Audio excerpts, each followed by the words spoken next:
चलते हैं हमारे टेरेस गार्डन पर। तो आज मैं बहुत ज्यादा खुश हूँ। खुशी का रीजन आपको थोड़ी ही देर में पता लगने वाला है, तो मुझे आज पक्का कांग्रेचुलेशन कहना है और अच्छा सा एक मोटिवेशनल कमेंट भी मुझे देना है। ओके, तो आज मैं क्या लगाने वाली हूँ अपनी छत पर? आलू के चालू बेटा कहाँ गए थे? हाँ भाई हाँ, आज मैं वही लगाने वाली हूँ। आलू तो आपने कई बार खाए भी होंगे, देखे भी होंगे और लगाए भी होंगे, बट कभी कचालू देखे हैं? कभी कचालू खाए हैं? कभी कचालू लगाए हैं? तो भाई आज मैं ना यही लगाने वाली हूँ। तो ये बिल्कुल नई चीज है मेरे लिए और आपके लिए भी शायद ये नई चीज है। तो प्लीज वीडियो को पूरा देखें। और बेकार से पड़ी हुई ये टोकरी का प्रयोग करने वाली हूँ मैं। ये वाली टोकरियां ना हमारे गांव में बहुत ज्यादा होती है। क्यों? क्योंकि हम इनका प्रयोग गोबर उठाने के लिए करते हैं और जब ये बेकार पड़ जाती है तो इनको फेंक देते हैं। बट आज मैं इसका प्रयोग कचालू लगाने के लिए करने वाली हूँ। तो देखो किस तरह से मैंने इसका जुगाड़ बनाया है और इसमें कचालू को लगाया है। और एंड में सफाई बहुत जरूरी होती है, वो आपने भी करनी होती है। ओके यार, आज मैं सच में बहुत ज़्यादा खुश हूँ। मेरी वीडियोस के व्यूज़ बहुत अच्छे आ रहे हैं। मेरे को पूरे ना 4 दिन हो चुके हैं टेरेस गार्डन को बनाए हुए और मैंने पूरी 4 वीडियोस अपलोड की है टेरेस गार्डन की। और जो कल वाली वीडियो थी ना वो बहुत ही अच्छी खासी चल रही है। So I am feeling so much happy और इसीलिए आज मैं अपना फेस दिखा रही हूँ। नहीं तो मैंने सीधा kitchen garden sorry terrace garden ही दिखाना था अपना। बट आज मेरी बुद्धि देख लो क्योंकि खुशी हो रही है, तो वही ये सब दर्शाना भी बनता है क्योंकि आप सबके सपोर्ट से ये मुझे खुशी मिल रही है। So thank you so much. तो अभी थोड़ा ना मैंने सोचा है कि मैं थोड़ा ना डांस कर लूँगी क्योंकि खुशी कुछ ज़्यादा ही हो रही है। मैं बड़ी देर से मैंने आज पूरी अपने टेरेस गार्डन में आज जो काम करना है ना उसकी मैंने पहले से ही तैयारी कर ली है। सब कुछ लेकर रखा हुआ है यहाँ पे। तो मैंने सोचा थोड़ा अपना सेलिब्रेशन भी जारी करते हैं साथ साथ में, क्योंकि खुशियाँ भी खुद ही मनानी पड़ेंगी। अगर व्यूज़ नहीं आएंगे तो दुख भी खुद ही मनाना पड़ेगा और आप सबके साथ शेयर भी करना पड़ेगा। तो आज तो मैं खुश हूँ, तो इसीलिए खुशी जाहिर करने का मेरा एकमात्र तरीका है वो है डांस, जो कि मुझे बिल्कुल आता नहीं है, बट जैसा भी आता है आज तो मैं करूँगी। और जब बंदा खुश हो ना और उसका डांस करने का दिल हो ना तो एक चीज़ उसके साथ घटित हो जाती है। वो चीज़ क्या है कि मुझे कोई गाना ही नहीं याद आ रहा यार, कोई गाना ही नहीं याद आ रहा। एक जिंदगी मेरी ख्वाहिशां एक मैं पूरी करा। लाइफ थोड़ी हार्ड है, अनदेखे कार्ड है, पर हम भी तो स्टार हैं ना। कि मारा इस दुनिया की हो ही नहीं, मैं अपनी ही दुनिया बनाऊंगी। कि जिंदगी मेरी ख्वाहिशां एक मैं पूरी करा। तो बस ये डांसिंग प्रक्रिया यहीं पर समाप्त होती है। गाना भी बहुत अच्छा लगता है मुझे ये, और जब भी मैंने खुद को मोटिवेशन प्रदान करनी हो तो मोस्ट ऑफ द टाइम यही गाना गाती हूँ। अब काम की बात शुरू कर लेते हैं। मुझे ये बताओ कि बचपन में किस किस ने ये स्टोरी सुनी है, आलू कचालू बेटा कहाँ गए थे? भाई स्टोरी नहीं सुनाने वाली मैं आज आपको, आज मैं दिखाने वाली हूँ कचालू। क्योंकि आलू तो आपने कई बार देखे हैं और खाए भी हैं, बट कचालू आप में से कई लोगों ने ना खाए होंगे ना उनको देखा होगा। तो ये है कचालू का बीज, इसे हम अरबी भी कहते हैं। तो बस आज मैंने ठान लिया कि आज मैं यही लगाऊंगी अपने टेरेस गार्डन पर। मम्मी ने कई दिनों से ये बीज रखे हुए थे, आप इसे देखकर ये समझ भी सकते हो। हम इसे अपनी लैंग्वेज में पता क्या कहते हैं, लुंग। तो इसकी लुंगे जो हैं वो निकल आई हैं, देखिए। तो मैंने मम्मा को कहा कि मैं इसे ना अपने टेरेस गार्डन पर ही लगाऊंगी, क्योंकि यहाँ पर मैंने आपको जैसे कि पता ही है मैक्सिमम चीज़ें यहाँ पर इन्वॉल्व करने की पूरी कोशिश करनी है, ऐड करने की पूरी कोशिश करनी है। तो इसीलिए मैंने मम्मा को कहा कि इसे भी मैं छत पर ही लगाऊंगी। तो इस कचालू की ना सब्जी बनती है। जब ये पौधे का रूप ले लेता है तो इसके जो पत्ते होते हैं ना उसकी सब्जी बनाई जाती है। वो भी आपको बनाकर भी दिखाएंगे और खाकर भी दिखाएंगे हम। और जब इस प्रकार से उसका बीज सा बन जाता है, जब हम उसे उखाड़ते हैं ज़मीन से तो इस प्रकार से निकलता है। तो इसे छीलकर इसकी अरबी की सब्जी बनाई जाती है, जो कि बहुत टेस्टी होती है। तो इसीलिए मैंने सोचा है कि इसे तो मैं ज़रूर लगाऊंगी अपने टेरेस गार्डन पर। इसके जो पत्ते होते हैं वो काफ़ी ज़्यादा बड़े होते हैं, तो बड़ी चीज़ों को लगाने के लिए हमें बड़े कंटेनर की ज़रूरत थी। और जैसे कि आप सबको पता है हम हैं गांव से, हमारे पास इस प्रकार की टोकरियां गोबर उठाने के लिए पड़ी रहती हैं, जो कि खराब भी हो जाती हैं। देखिए ये जो है पूरा टूट चुका था, तो इसके अंदर मैंने एक और पीस डाल दिया। ये देखिए, ये नया दूसरे टोकरे का पीस उठाकर इसमें डाल दिया है। बाकी इसके अंजर पंजर यहाँ से मैंने टाइट कर ली है और इसी में आज हम अपने कचालू लगाएंगे। मिट्टी चाहिए थी, वो भी बड़ी ज्यादा मात्रा में चाहिए थी। तो देखो इतनी बड़ी बाल्टी, एक मैं ये लेकर आई हूँ और एक मैं ये वाली लेकर आई हूँ। इतनी बड़ी बड़ी बाल्टियां मैंने इस धूप में लेकर आई हूँ खेत से, वो भी अकेली। देख लो, चाहे अगर आपको यकीन नहीं हो रहा तो वीडियो की एक क्लिप भी देख लो।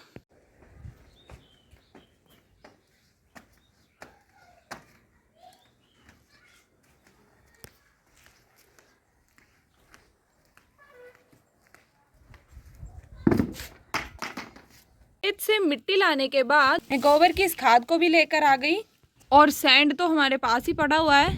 तो आज की इस टेरेस गार्डन की वीडियो में मेरे पास जो नई चीज़ है वो है ये। तो ये क्या है? इसे कहते हैं बीज अमृत, जो कि मैंने कल ही बनाया है क्योंकि ये पूरे 24 घंटे के बाद बनकर तैयार होता है। तो इसे बनाना क्यों है, इसकी हमें ज़रूरत क्यों पड़ी है, ये मैं आपको बता दूं। जैसे कि आपको थोड़ा सा नाम से भी पता चल रहा होगा, इसका नाम है बीज अमृत, मतलब ये बीजों के लिए अमृत के समान होता है। जब हम कोई भी बीज अमृत में डिप करके लगाते हैं तो उस बीज की जो जर्मिनेशन पावर है वो काफ़ी ज़्यादा बढ़ जाती है और उस बीज को रोगों से लड़ने की शक्ति भी मिलती है। तो इसीलिए बीज अमृत किसी भी बीज को उगाने से पहले बहुत ही ज़रूरी प्रोसेस होता है। तो जिन लोगों को बीज अमृत बनाने की प्रक्रिया नहीं पता है उनको मैं बता दूं। इसके लिए आपको चाहिए पूरी 5 प्रकार की चीज़ें।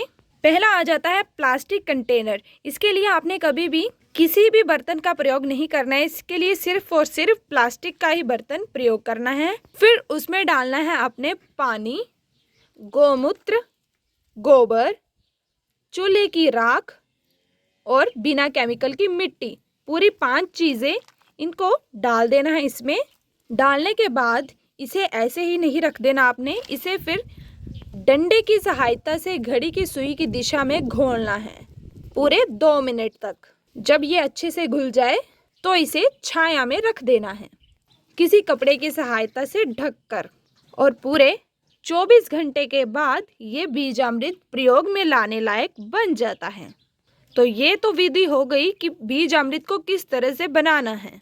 यहाँ पर हमारा बीज अमृत रेडी है। तो अभी मैं बताने वाली हूँ कि बीज अमृत का प्रयोग किस तरह से करना है। तो इसका प्रयोग करने से पहले इसे लकड़ी के डंडे की सहायता से इस प्रकार घोल लेंगे अच्छे से। घोलने के बाद एक कपड़ा लेंगे और उसे इस तरह से बिछा लेंगे। फिर इन बीजों को इसमें डाल देंगे और फिर इसके अच्छे से पोटली बनाकर इस तरह से पोटली बना लेनी है आपने। तो यहाँ पर देखिए पोटली अच्छे से मैंने बना ली है और अब इसे हम बीज अमृत में इस तरह से डिप करेंगे अच्छे से। देखिए अच्छे से इसे डिप करना है।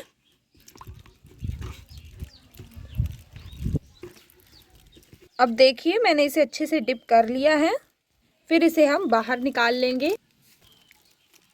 देखिए, ये देखिए हमारे जो कचालू के बीज हैं वो अच्छी तरह से बीज अमृत में डिप हो गए हैं। अब ये आपने गलती नहीं करनी है। वो गलती क्या है कि इसे ऐसे ही नहीं हम लगा देंगे, इसे अब हम क्या करेंगे, छाया में अच्छे से सूखने देंगे। आप देख सकते हो ये अभी गीला गीला सा लग रहा है, तो इसे अभी हम छाया में सूखने के लिए रख देंगे। जब ये अच्छे से सूख जाएगा तभी हम इसे कंटेनर में लगाएंगे। अगर हमने इसे गीला ही लगा दिया तो क्या होता है, बीजों को फंगस लग जाता है और बीज सड़ जाता है। तो ये गलती आपने कभी भी नहीं करनी है। तो यहाँ पर इसमें मैं इसे सूखने के लिए यहाँ पर रख देती हूँ। और आपने ये भी गलती नहीं करनी है कि इनको जल्दी जल्दी सुखाने के लिए धूप में डाल दिया, नहीं, ये गलती बिल्कुल भी नहीं करनी है। अगर आप इन्हें धूप में डाल दोगे तो बीज अमृत का जो भी असर होगा वो सारा खत्म हो जाएगा। तो इनको हमेशा छाया में ही सूखने के लिए रखना है। तो जब तक ये सूख रहा है तब तक हम सॉइल मिक्सचर तैयार कर लेते हैं। यहाँ पर सॉइल मिक्सचर बनाने की प्रक्रिया शुरू हो चुकी है। अगर आप मेरी वीडियोस डेली देखते होंगे तो आपको पता ही होगा कि मैंने क्या क्या करना है। सबसे पहले मिट्टी को डाल देना है 60%, यहाँ पर गार्डन सॉइल डालनी है। फिर डालनी है अपने ऑर्गेनिक फर्टिलाइज़र, तो गोबर की खाद यहाँ पर मैंने डाल दी है 20%। और फिर हम क्या डालेंगे, रेत मतलब सैंड, वो भी हम कितना डालेंगे, पूरा 20%। तो यहाँ पर एक कटोरी के माध्यम से मैं रेत को डाल रही हूँ और अच्छे से डालने के बाद इसे मिक्स करने की प्रक्रिया यहाँ पर शुरू हो चुकी है। और जब मैं मिक्स कर रही थी तो आप पेड़ों की हवा मतलब पेड़ों को देख सकते हो कितनी ज़्यादा हवा चली हुई थी, जिसके कारण सारी धूल मेरी आंखों में गिर रही थी। थोड़ा डिफ़िकल्ट सा टास्क था आज ये मेरे लिए। फिर ये टोकरी को मैं क्या दर्शा रही हूँ आपको कि देखिए ये टोकरी कितनी टूटी हुई है।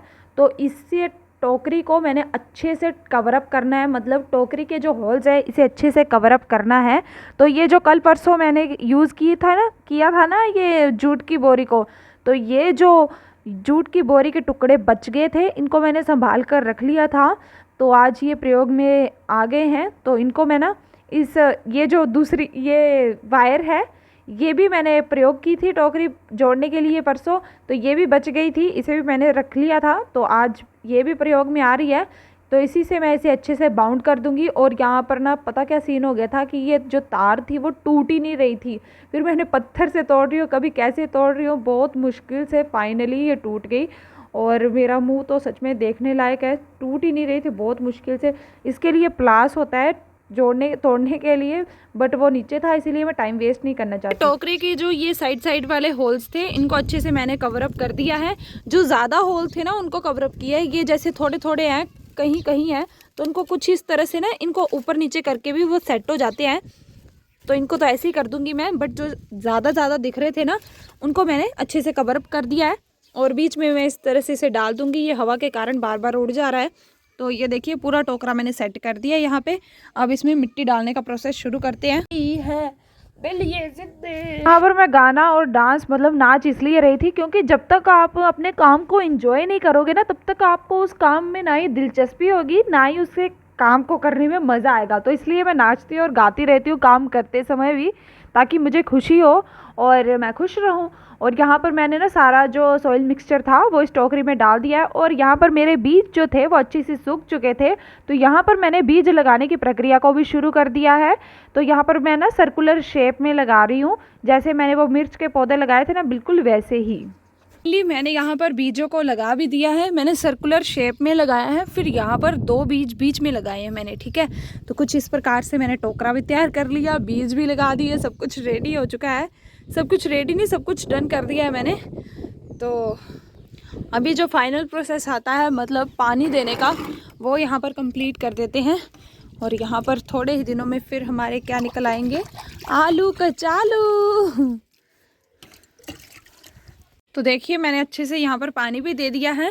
और अब इसे टोकरे को उठाकर वहाँ पर रख देते हैं।